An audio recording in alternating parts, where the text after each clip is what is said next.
The following is a special presentation of Tony Kurre Radio. Keep your mission on your mind and your mind on your mission. This is Mission Minded with Michael Coleman. Little show we like to call Mission Minded. Put your mind in your mission, your mind. You do that with Michael Coleman. He is, of course, with the Montgomery Area Food Bank. They cover 35 counties here in the great state of Alabama, mafb.org. He is previously, of course, with the Jimmy Hill Mission. And we talk about non-for-profits. We talk about for-profit businesses. We talk about best bosses. We talk about classified documents. We get into all kinds of business stuff. Michael, how you doing, brother? Everything good? I wish I could say everything's good. I started off my morning not paying attention and wrecked my car, but not too bad. Oh, no. But, yeah, it's just one of those where you're not paying attention and you hit a little tree leaving your neighborhood in the morning at 4:30 in the morning, and you just get out and you're just like, man, you're such an idiot. So, but you're okay, right? Yeah, I'm fine, but you know, today you'll bump a car at 10 miles an hour and you've done $3,000 of damage. Well, as long as it was a tree and not another car, you're halfway home, baby. So there you go. Yeah, that's right. Hey, listen, something we do here, info@TonyCurryRadio.net. We ask for email questions. And about once a month, we get into a bunch of emails. We got a bunch of them. They're all over the road, but they're great questions. They're all tuned in to you. And we're going to start with Trina in Fort Worth. She says, I love my job. I can't afford to lose it. She's worked at this place for 12 years. I'm not going to mention where that is. But she said there's a lot of funny business going on behind closed doors. She wants Mike's thought on whistleblowers. Is it ever worth it?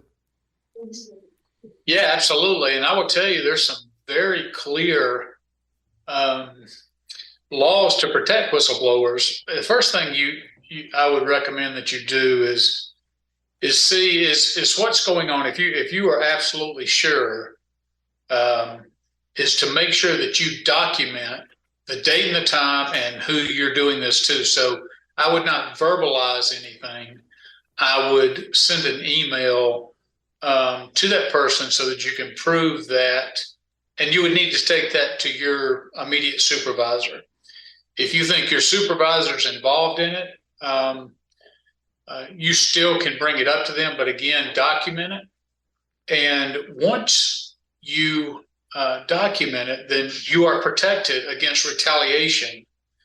And if a business organization retaliates against you, you can absolutely file an equal opportunity complaint and bring legal action if necessary. But no, you are absolutely protected. I would also look at your personnel policies. Every company should have those written out, and it should have a whistleblower policy in there. And so I would read through to make sure that you follow those guidelines very clearly about when you suspect something.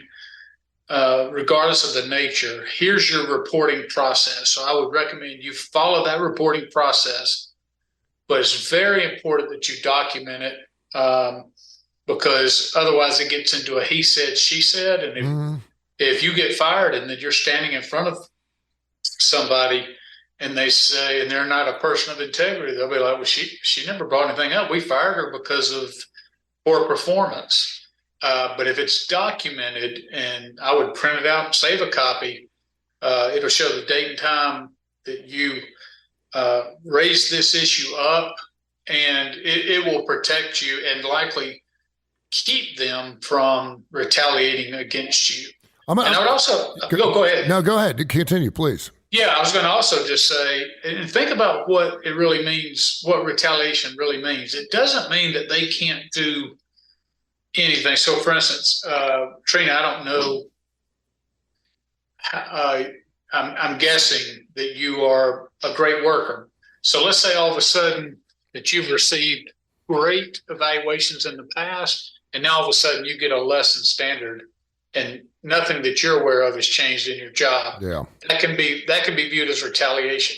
If all of a sudden you aren't worked as many hours as you are, or all of a sudden the work environment becomes difficult because people are giving you the cold shoulder, or if they're making unreasonable demands that they had not made in the past. So anything about your job that all of a sudden drastically changes, whether it's the relationships within the office or something you can point to this tangible, that could all be evidence that there is retaliation taking place. Now, just understand, because I've had this before. I had somebody report something, had made a complaint in an email, not about me, or it was just an offhanded comment in an email.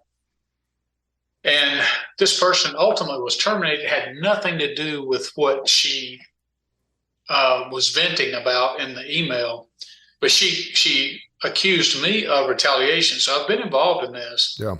And so when I walked through, I had to prove that the retaliation, and I had to show the evidence that the retaliation was based on poor performance and an unwillingness to comply with our policies and procedures. And it had nothing to do with what she was complaining about. But I was asked, and I had to write statements to that effect. So I know those protections are in place.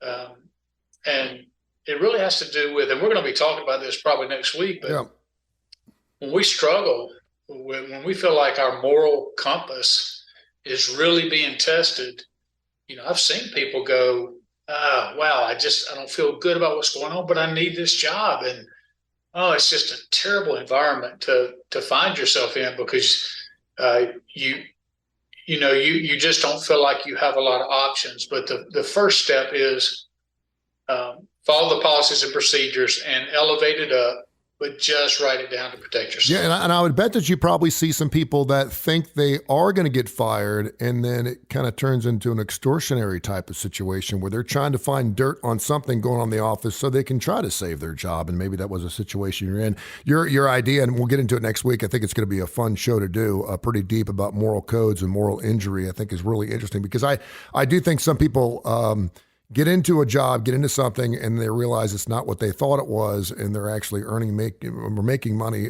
for a particular individual or a company that's not doing things right, and it does play against your morals. Info@TonyCurryRadio.net. This is Mission Money. You can hear the show at least 5 days a week, and Michael Coleman and I are working on doing some new stuff down the road. We'll have a big announcement about that hopefully coming up in the next few weeks, and of course you can hear it wherever you get your podcast, Tony Curry Radio Podcast Network. Jill in Abernett says she works at a place, I'm not going to mention where she works, but there's a male there that was hired after her, but she knows, and she's not supposed to know this, that he makes at least $2 more an hour. How can I check with my boss about the disparity in pay? Yeah, so it's a great question, and it's a delicate question. Sometimes it depends on who your bosses are. It depends on how free they are with information. I was not involved in this, but I'm very well aware of a situation to where there was an employee who felt like she was a counselor. And she had but she had a social, not a counseling degree. I'm sorry, I'm drawing a blank on what degree she had. Doesn't matter. It wasn't a counseling degree. She was doing a good job as a counselor, and she had requested, had come to believe, however she found out, that she was making less, and so she requested a certain amount of a raise, and she was actually given that money, but she was still not satisfied that she was being paid what other people were being paid. And so she ended up filing an EEOC, Equal Opportunity Commission, and every state has them. It's a federal agency. You can file a complaint online. You are totally protected when you file that, because again, if you're terminated or if behavior changes once you file an EEOC complaint, then you're protected through that. But if an EEOC complaint, when it's brought, a charge is brought, it forces the organization to respond, and they can't just respond to, no, this complaint's false. They have to, with documentation, prove that what you're saying is not correct. Mm-hmm. And if they can do that, then usually the EOC will come back and go, okay, there's no reason. They have to give what's called a right to sue letter. Yeah. But they will tell you, we don't find any findings, or they do find findings, and this is through mediation or whatever that they offer. This is how it was corrected. Michael, is there any situation where if you and I were hired on the same day and we're performing the same job and we do the exact same thing, our production level is the same, but you're making more than I am just because the boss likes you more, because maybe you have a better attitude, or maybe you get there a little earlier, maybe you leave a little later, or maybe you don't use all of your sick days every year. Is that fair? Well, it's very interesting, because it's fair if I can document and show why somebody's getting paid more for the same job. So where you get into a struggle is let's say this, we're talking to Jill. So Jill's a woman. So women are a protected class. And the truth of the matter is everybody's a protected class except white males. And that's just a reality. If you're a different, if you're anybody in the minority, so if you're a person of color, you're a protected class. If you are somebody who's disabled, you're a protected class. So in our case, if you filed a complaint and said, hey, we're doing the same job, then what they would do is they would say, okay, let's see their job descriptions. They'd see, are our job descriptions the same? Or is our experience the same? So let me go back to this example that I was given. This lady was saying, I should be making more than these men.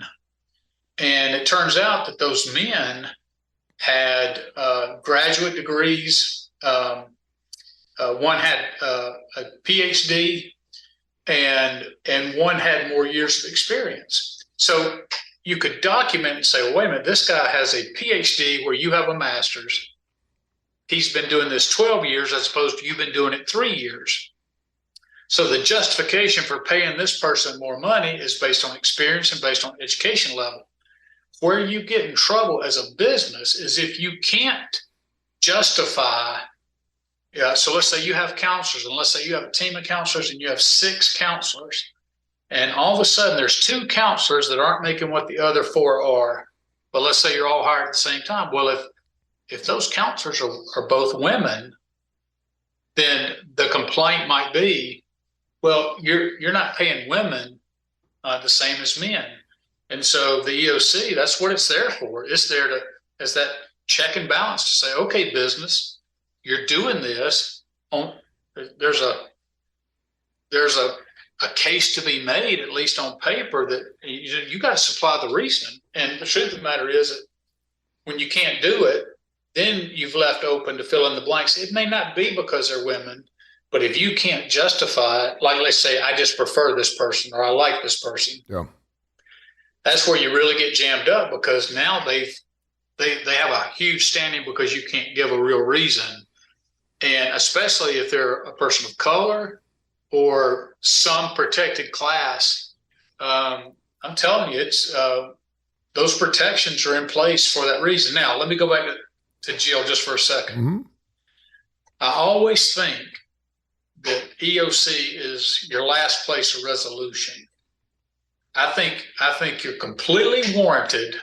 If that's what you've heard, I would go to your HR and say, hey, this is the word on the street, and let your and your HR usually can address those issues. If it's a small company and you may not have, like somebody may be in HR, but they're doing several other functions, maybe they don't supply you that information. I don't know.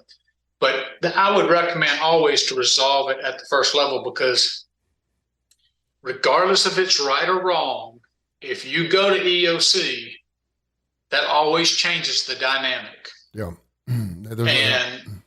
So, you just got to be ready for that. And you got to ask yourself, am I being treated unfairly? If so, that's the pathway ultimately that's going to get you back right with the group. and to make a company be accountable for what they're doing. And the thing you keep bringing up too is documentation. I mean, just make sure you have documentation. Yeah. I mean, yes, we like to think just because we tell the truth, everyone does, and it just doesn't go that way. Sure. info@TonyCurryRadio.net. Lots of emails to get to here. This is Mission Minded. Keep your mind, your mission, your mission, your mind. You can hear at least 5 days a week on TKR and the TKR app. Thanks to the thousands of folks who have downloaded that bad boy. We greatly appreciate that. Listen to classic rock and roll in between every one of our 13 shows. We do more shows on the way. Zach in Montgomery said, if MAFB would have an endless supply of this, what would it be and why? Well, I guess. Where do you want to start? Yeah. So if MAFB had an endless supply of this, now finish that question again. What would it be and why? The first thing I would think would be meat, but you get a lot of people that don't eat meat, so I don't know if that would be the good thing, because meat I know is the most expensive thing you probably dole out. But what if you had an endless supply of this down in Montgomery right now in your freezer, in your 40,000 square foot freezer with all your food and your people down there? What would it be and why?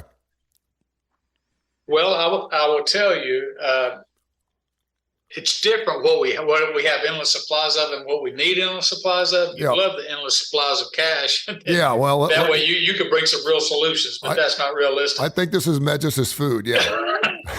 Yeah. So, but when you talk about food, there's so many things to consider that I don't think, I certainly didn't until I got in this position. So, for instance, you're right. We can get our hands on, a truckload of chicken. Cut up into chicken tenders, we can get a 40,000 pound truckload in. Here's the problem: is that when we dole that out in the community, it's not that the people don't want it, but an agency doesn't oftentimes have capacity to be able to store it. Because one of the things we're very particular about is we have to follow food safety guidelines, and so. That food, if it's frozen, by the time we give it to an agency, and then that agency takes it back to their place, and then they distribute it out on whatever day, that's got to be stored in a frozen container. And so most of them have, maybe a stand-up freezer or a couple of chest freezers. And so it really doesn't have that much capacity. So part of our challenge is building capacity. And matter of fact, Feeding America is really helping us do that. But whatever we have, there's always a real challenge. Even so, answer the question. What would it be? I'm sorry. Why you're talking in circles? What would it be and why? Well, maybe I'm talking in circles because I don't have a good answer. I don't know what the answer to that question would be if I had an endless supply of it.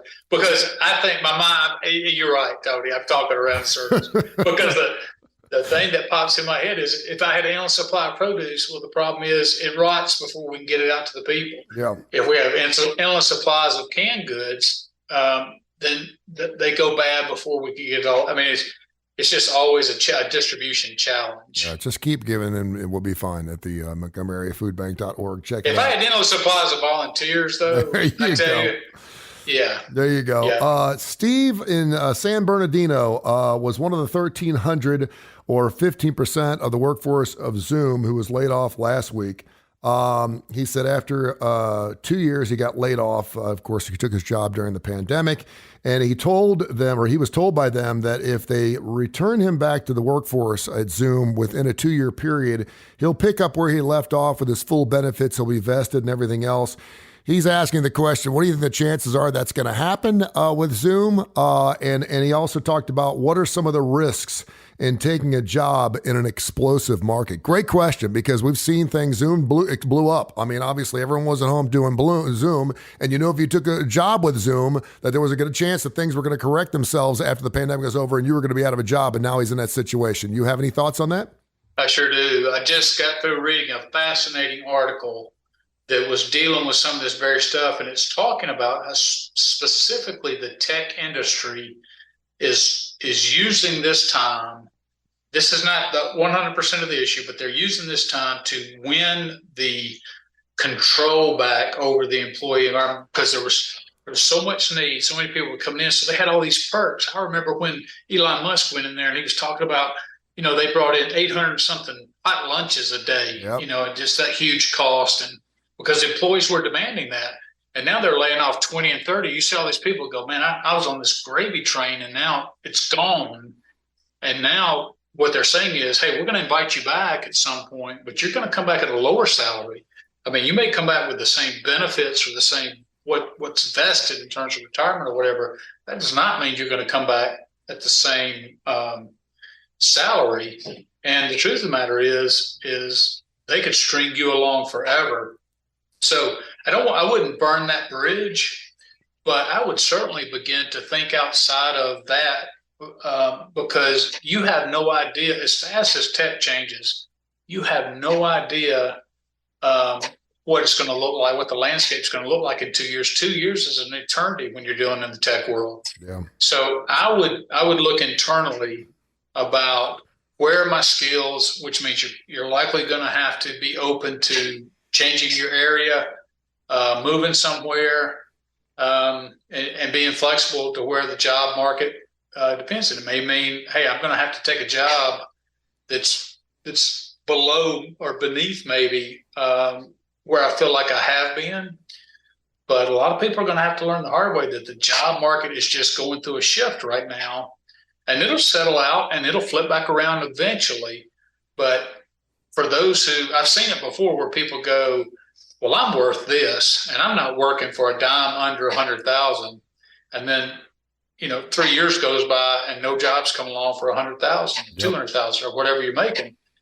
So, I mean, I don't know what your financial situation is, but I just don't think it's healthy for a young adult, and somebody in their 20s and 30s, even the early 40s, to sit out of work for 3 or 4 years unless you're invested in a hobby that's really serving people, serving your community, because I just don't think that's healthy. And I think you could turn around very quickly, and the technology that you have now that's easy to stay up on when you're inside of a company, 3 years from now, you could be on the outside looking in. I'm going to blow some people away. 25 or 30 years ago, when you took a good paying job, they paid your health insurance. Oh, yeah. I mean, and all of a sudden they're like, hey, listen, we need a little help. Can you pay $100 a month? And you're like, sure. And now pretty much we're paying our own health insurance high and above the cost of what we're getting paid. Info at TonyCurryRadio.net. Mission Minded with Michael Coleman. Great show we do every single week. You hear it at least 5 times a week on TKR, wherever you get your podcast. Keep listening to the show. We're at least 52 episodes into it. Charlie wants to know, and he heard us talking about last week or the week before about natural disasters and how that affects food banks, Feeding America, the Montgomery Area Food Bank. He wants to know if you guys are, how you are dealing with the Syria-Turkey earthquake. Now nearly 35,000 people have perished. It's just a horrible situation. I have a friend of mine that owns a place over in Istanbul right now, and just he's fine. He was in London at the time of the earthquake, but he's like, it's just horrible. It's unbelievable. But does that affect us? I mean, I know our government is helping them out. I know there's sanctions also against Syria because it's a tour warning, and God bless those people. They're going through a civil war. They're going through winter and an earthquake. I can't imagine one of those is bad enough. All three is almost insurmountable. But how does that affect us here when disasters happen in other foreign lands? Yeah, that's a fantastic question, and really more so, at least initially, indirectly, because the U.S. government keeps stockpiles of wheat and cheese, and growing up, you saw those little blocks of cheese that said U.S. government. I mean, it was like a brick of cheese, and they have all that stored away through the USDA and all those kind of places. And when a national disaster happens and they have to go help out a country. And first of all, you're never going to find a country. The United States steps up no matter where the tragedy is, and more so than any other country in the world. We're so generous as just a nation in stepping forward with supplies and help, and food is certainly part of that. So what ends up happening is if the USDA has a certain amount of food and the government has emergency supplies and they ship that off, then they have to repurchase that. And oftentimes that could be not bags of grain kind of thing, but that some of the other products that they have could much more likely be distributed out to our own nation. And so we might miss out on some of that. But The truth of the matter is, we deliver food. We're responsible for our counties that are assigned to us. So they're not taking food away from us to take to people. But down the road, if they had surplus of food at the USDA that wasn't used for that disaster, it might be food that they could distribute across the different states and the food banks in those states. All right, I think we got time for a couple more here. Ursula in Jacksonville says, with unemployment at a 50-year low, she wants to know, Michael, how many people are actually working jobs they want to work, and where are most of the jobs coming from? It's a good question. There's a lot of, it's funny because, growing up, man, if you had more than one job, you were so blessed. You got what? You got 3 jobs? How, not because you could do it, but because they were out there to be had and you found 3 jobs to work. Now you can work pretty much as many jobs you want, but is it something you really, really want to do? And it's so transient because I think there are just a lot of service jobs out there that people, quite frankly, don't want to do for the rest of their lives. Your thoughts on it?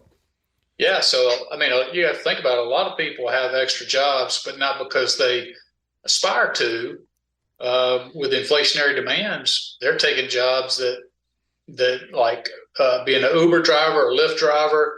Like you said, have always delivered pizzas or worked in restaurants or caught shifts and stuff like that. I tell you, if you can find a job that's impactful to you, that is interesting to you, it's a real blessing. You ought to. Because when push comes to shove, whether you like a job or not, we have responsibilities to our family and to our children. And, sometimes we just got to suck it up and do those kind of things. And I think we see what the tech industry is doing right now. It's shedding tens of thousands of jobs and maybe hundreds of thousands of jobs before it's all over with. And other things seem to be holding pretty well right now. There's manufacturing in other places, but it's hard sometimes to find that exact. And I'm not an employment expert, but I will tell you, we're certainly hiring here. And exactly what we're looking for is people who can present to us, not necessarily based on how much education they have, but do they have a heart? Do they have a passion to serve other people? And so we intend to make that a very meaningful position when they come on board. But I tell you what, I still know lots of people who are pulling 2 or 3 jobs just because they're trying to make ends meet, and it's tough. There's no doubt. All right, you want to take one more question? Yeah, let's one more. Duke in Holly Pond wants to know, he's a part of the military. He heard our show about classified documents, one of our most listened to shows. And he said, being in the military, and he had heard your experience as well, and he totally agreed with that. He loved what you had to say. But he said, when you get behind closed doors, almost everything you talk about is a classified document. And he said a lot of the classified, just when you say classified document, everyone thinks it's something super, super important. And in many cases, it's not. And he just wanted to make the interpretation of what you were talking about, that there are a lot of classified documents that, quite frankly, people have that they don't even know they have. And again, I guess when you see something that says top secret, it's a different type of classified document. Can you expound on that a little bit? Yeah. So, well, first of all, he's exactly right that lots of times it seems very arbitrary. And lots of times I remember documents by themselves really didn't reveal a lot of stuff. But it was like a piece of the puzzle to something else. So standing alone, there wasn't much value to it, but it was still classified, usually a secret, because when your intelligence is about putting pieces of the puzzle together. And so it was just one more piece of the puzzle, and so they had to protect it. But I will tell you, I saw this with Mike Pence, a document that they were pulling out of his house, I think, or that they had taken off his property. There was a cover letter, and it looked just like the cover letters from back in the day. But any kind of classified document, it'll have a cover letter, and it says secret. Or I think, if I remember right, the red was secret, blue was top secret, but it would say top secret, not just the color. And so there would be a cover page, and there were certain ways that you had to, you just couldn't walk out of the protected area with classified documents. It had to be in a briefcase. You had to do certain things. And so, like I said, I understand they get access to so many documents, but when you peel all that back, it's just very concerning that, there's not the accountability that somebody's saying, okay, I gave the president, there's 30 top secret documents that left here. And you can't just make a copy of a top secret document on a copier that's not prepared for that kind of stuff. So you have to, they call it a SCIF, behind in these special areas where you make these documents. So if you send 30 documents out, there should have been somebody that goes, hey, it's been a week, I'm missing these documents, and at least, raise that flag up. And it appears by everybody having these documents and having them at different houses, different locations, the president left office with some, maybe that's a common practice. But the bottom line is there's all these classified documents out there, and you're asking yourself, where is the accountability from our government? And that's what's most concerning to me, regardless of who's got it. If you got it out, if we took classified documents out, if we were authorized to, and we did, it was to bring it from one place to the next, and we had a deadline, we had to bring it back, and boy, you had to, and you were throwing your whole military career away if you mishandled those documents. Michael, fantastic stuff. info@TonyCurryRadio.net. About once or twice a month, we'll get into all your email questions, so keep them coming. info@TonyCurryRadio.net. Go to mafb.org to help out the Montgomery Area Food Bank. Michael, we appreciate you, man. We'll catch up next week. All right, absolutely. This has been a special presentation of Tony Curry Radio.